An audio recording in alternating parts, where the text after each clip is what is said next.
it's been a while, but welcome back to Ideas to Inspire Ideas. And on that subject, you work with what you got, but what's the saying? Limitation pushes innovation? Or something. And if I don't get my other video idea worked out, happy Halloween! Now, let me start with MediEvil was the perfect game for my childhood. It was recognizable fantasy without being cookie cutter. It had enough humor to calm my nerves, because as we all know, I'm a big wuss. And it was my first exposure to the false hero, the subversion of the legacy prophecy hero types, which I have become very interested in more recently. Which is exactly why, as an adult, the game doesn't go far enough for me. I actually had an argument with a guy on which MediEvil game was better. He was saying the second one for the more modern London setting, whereas I preferred the medieval gothic era. Which, boy, have the tables turned now.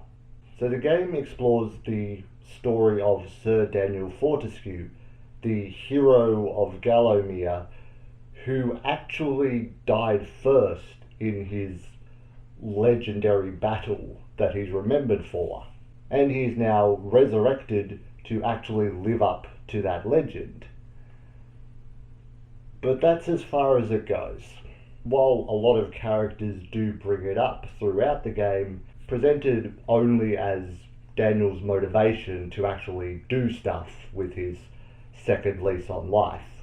And thanks to watching a YouTube video that really laid out this flaw, I ended up having ideas on how to take it further. Again, this was a perfect game for me back in the day, but these ideas could play a role in MediEvil 3 when that eventually happens, if they're using the remake to continue the franchise. I mean, it didn't work for Ratchet and Clank. I can see you! The big addition to the game that I think would take it to the next level actually comes in play with the villain Zarok. The penultimate level of the game is set in a time machine plus train station set up in his lair, which has not been hinted at all throughout the rest of the game. I want to take that seed and grow it into a vine across the game. I'm not saying that the entire world should be devoid of magic, because then it wouldn't be MediEvil, but the idea that the stories told in the past aren't exactly how the world works now, I'm saying that nothing magical should come from Zarok, because everything he does is purely scientific in a world of magic that looks down on him for not being magical. So it's taking the idea of Fortescue being wrongfully praised, whereas Zarok is being wrongfully looked down on. Even though in order to fulfill his plan, he has to be a very good scientist. Which means at the start of the game, we cannot see him doing actual magic. We can still be in Daniel's perspective following the trail of Zarok's actions, but the explanation doesn't come until the end. In the same way that Hercules 2011 explained all the Greek mythology away with just people getting drunk or telling stories and stuff. Although that mainly worked because everybody knows those legends, it doesn't work for MediEvil because you need a pre-based structure to say, oh, we know what centaurs are, but this is just a guy on a horse. You can't really do that if this is the first time you're telling the legend of Sir Daniel Fortescue. This is kind of the easiest hand wave because there's plenty of zombie stories, just take your pick. But with the setup of Zarok's magic being the green trails at the ends of the levels, the zombie solution is bacterial. He walks through this graveyard, it sinks into the earth and raises them. And that's just automatically how Sir Dan is resurrected. The fact that he wakes up in his shrine of worship is kind of how the hero mindset clicks in, where it doesn't for any of the other zombies, maybe. Family. There's only one level in the game that plays with the idea of innocent civilians being controlled by Zarok, which honestly always made me wonder about, like, the farmers in the fields and the monks at the asylum. Like, why aren't they innocent? But either way. So, of course, he can't be using magic to take souls. My solution is a clock tower to hypnotize everyone. Either the visuals or auditory, however hypnotism works. Brainwashing, I guess, yeah. At first I thought about putting it at the end of the village level. So instead of you going to the mayor's house, you go to the clock tower, which diminishes the first half of that level because you're trying to find the shadow artifact that the mayor stole, which doesn't work if the end goal is now a tower that Zarok set up some way. So instead we move it to the asylum, which is big enough to see across the land. I personally liked it as its own combat level, distinct from every other area, but some people don't like it.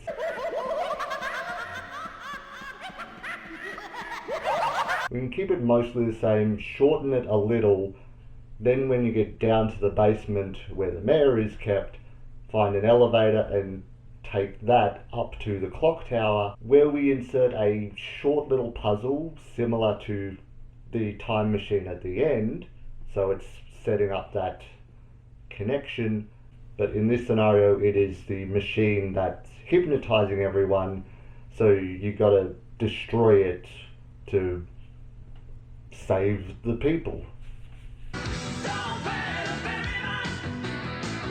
This suggestion is just like tightening up the concept of the game. Not really story significant. Yeah, in this playthrough I skipped that shit so fast. Like, I'm here for business, not for pleasure. From the point of Daniel making his boneheaded move and releases the demons, the game goes very linear from that point on and really drags. The Pools of the Ancient Dead. I do like the idea of exploring the battlefield where Sir Dan died. It's just a really poorly set out level. Then from there it's a lake and 2 tunnels, which I understand the idea of having the battlefield away from the king's castle, but you can have like one level to set up to display that distance. I mean, the map shows you're going the long way. I also mentioned a train station, but that's only half a level, and the original game has a flying pirate ship of skeletons, which comes out of nowhere plot-wise and only serves to travel from one castle to another. So let's move the train station over here instead. We can still keep the side-scrolling presentation as you jump on and off of trains that circle around the area until you crash one and take control of another, but are identified with different cargo, showing how Zarok has been moving his operations around through the game. Speaking of which, let's reveal this magician's secrets. Bugger. And of course, while I'm changing everything around Zarok, I've got to change who he is as a character. In order to pull off this new plan, Zarok needs to be a biologist, a mortician, a hypnotist, a time traveler and an engineer. So the simple answer would be that he's got horrible ADHD, keeps switching interests and doesn't have enough skills in each area to pull this off properly. Be a jack of all trades type scientist, jack of all green trades. Or Zarok started in cloning and each Dr. Zarok has their own speciality, which gave me the hilarious idea of fighting Zarok several times throughout the game, killing him, but then he keeps coming back. It's like, how? Then at the end of the game, oh look, multiple Zaroks. So each battle would still have their own distinct movesets because it's a different edition. So with the final boss battle, you can still have the Chalice of Souls fight, just with an army of Zaroks. The battle with Lord Cardiff, that'd be the first zombie he resurrected, was experimenting on. And instead of being a giant xylophone lizard, either beef himself up like embryo or get into a giant suit. Science is way out of it. Literally anything else you can think of. Just like we've already gone nuts with it. Like his new backstory is that he was shunned by the magical community so much, he devoted himself to being the best in literally every other field that he could find, because they were the modern untested fields of science, the evil form of magic. He never got his respect. Oh God, I'm not making him... No redemption for Zarok. Zarok is a bastard. Thanks for watching. This is my verbal declaration that I will not sue anyone for using the previous outline to create their own work, regardless of how much fame or money you might get from it. I'm definitely not the kind of artist who thinks I can own a concept. However, I would like to see what comes out of this video just for comparison and curiosity. If you do make something or find an existing piece that's similar, please let me know through Twitter or Facebook or email, and I'll happily check it out. And if you want to see the ideas I am working on for myself, please visit my Patreon page for samples and previews, no payment required. Happy creating, Bart Riley out. The irony is I've been having a lot of teething trouble lately, because my mouth is literally rotting away. I'm probably going to be jawless Johnny too.